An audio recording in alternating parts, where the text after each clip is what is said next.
লখিমপুৰ জিলাৰ পশ্চিম প্ৰান্তৰ অবিভক্ত শিমলুগুৰি ৰাইজৰ সহযোগত আৰু সাৰ্বজনীন ভাগৱত চক্ৰ সমিতিৰ উদ্যোগত তিনিদিনীয়াকৈ দ্বাদশ বাৰ্ষিক ভাগৱত পাঠ আৰু ব্যাখ্যানুষ্ঠান আৰম্ভ হৈছে। নিমুৰীৰ কৰোণাময় প্ৰাথমিক শাখা নামঘৰত আয়োজিত অনুষ্ঠানৰ শুভাৰম্ভ হয় পৰিৱেশ নিকাকৰণ, গছপুলি ৰোপণ আৰু ধৰ্মধ্বজা উত্তোলনৰ মাজেৰে। নাম প্ৰসংগ, বৰগীত আৰু ভাগৱত শোভাযাত্ৰাৰ লগতে জ্যেষ্ঠ নাগৰিক সম্বৰ্ধনা অনুষ্ঠিত হয়। তিনিদিনীয়া কাৰ্যসূচীত ভাগৱত পাঠ আৰু ব্যাখ্যাত বিভিন্ন বিশিষ্ট ব্যক্তিয়ে অংশগ্ৰহণ কৰিছে।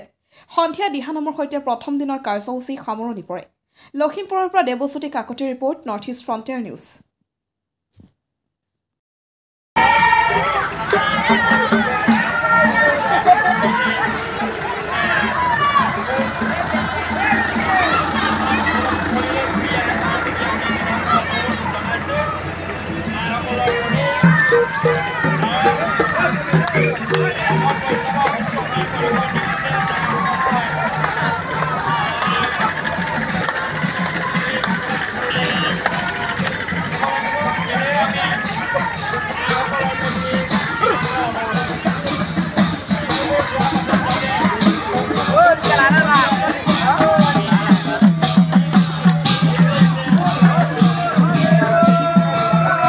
ভাগৱত চক্ৰ শিমলুগুৰি, ৰঙতি পঞ্চায়ত, শিমলুগুৰি পঞ্চায়ত আৰু ৰাজগড় পঞ্চায়ত, এই তিনিখন পঞ্চায়তৰ ভিত্তিত আমি একাদিক্ৰমে 12টি বৰ্ষৰে 12টি অনুষ্ঠান অনুষ্ঠিত কৰি অহা হৈছে।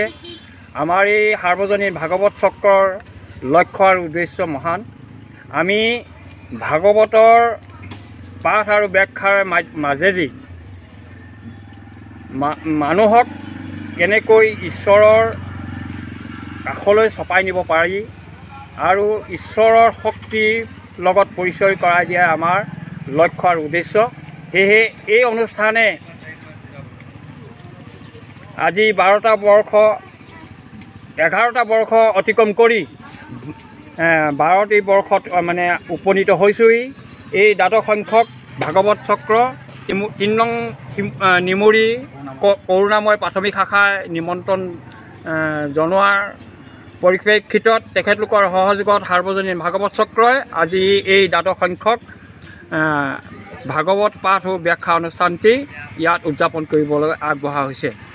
অনুষ্ঠানটিত অংশগ্ৰহণ কৰিবৰ কাৰণে সমস্ত ভকত প্ৰাণ বান্ধৱ, যুৱক যুৱতী আৰু তথা শিশু সমস্তক এই অনুষ্ঠানত সহযোগ কৰিবৰ নিমিত্তে অনুৰোধ জনাই সেৱা ধৰা হ'ল। কৃষ্ণ।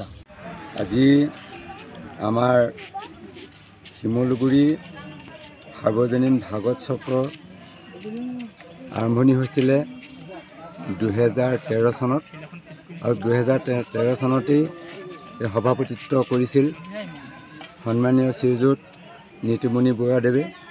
তেওঁ 4টা বৰ্ষৰ বাবে সভাপতিত্ব কৰিছিলে। সেই সময়ত সম্পাদক হিচাপে আছিলে প্ৰয়াত দেৱেন গগৈবাব। তেওঁক আজি আমাৰ অনুষ্ঠানৰ জৰিয়তে শ্ৰদ্ধাঞ্জলি জ্ঞাপন কৰিছোঁ।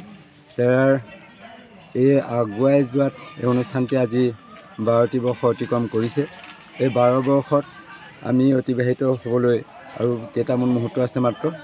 এই সময়লৈকে আমি সুচলভাৱে পৰিচালিত হৈ আহিছোঁ আৰু শেষৰ ৰাতি ভাগি নাটকেৰে অনুষ্ঠানভাগী সামৰণি পৰিব।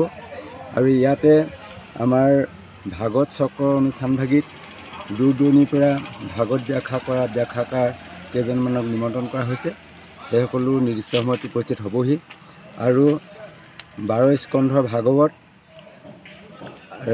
335 অধ্যায় আৰু 18,000 শ্লোকেৰে পৰিপূৰ্ণ ভাগৱত ভাগি আমি 3 দিনতে সমাপ্তি কৰিব নোৱাৰোঁ যদিও আমি কেইটামান দিশত ভকতসকলক ভগৱন্তৰ লগত সান্নিধ্য কৰাৰ এটা ব্যৱস্থা ৰখা হৈছে। আৰু ইয়াৰ জৰিয়তে আমি প্ৰীতি, সম্প্ৰীতি, ভক্তি, এইখিনি সমন্বয়, এইখিনি ৰক্ষা কৰাৰ আমাৰ এভাগী এই জৰিয়তে অনুষ্ঠানৰ জৰিয়তে আমি কেইটামান লক্ষণীয় দিশ ৰাখিছোঁ।